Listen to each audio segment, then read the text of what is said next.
Hi! Today I would like to show you how you can transfer a files from OnePlus 10 Pro to an Android device. You need to start by accessing Play Store on both devices and clicking on the search bars. Then type in Send Anywhere and install this free app from this developer. Following that, just open it. I already did that on my OnePlus because it was taking forever to download, so I can open it right away. Choose I accept, confirm, continue and allow.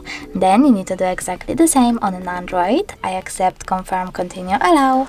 And now select send on OnePlus and receive on Android smartphone. Now just no thanks and close this window.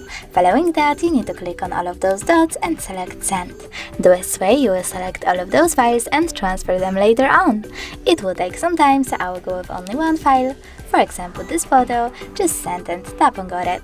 As you can see from here, we have two ways to connect. If you wish to scan QR code, you can do that by tapping on this scanning icon on Android, selecting while using the app in the pop-up and pointing your camera at the code. But you can also input this key here and click on Received.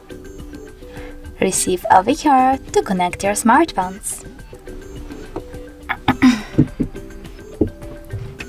And now, as you can see, after a couple of seconds, my photo was successfully sent. Thanks so much for watching. If you enjoyed this video, leave a like, comment and definitely subscribe. Bye!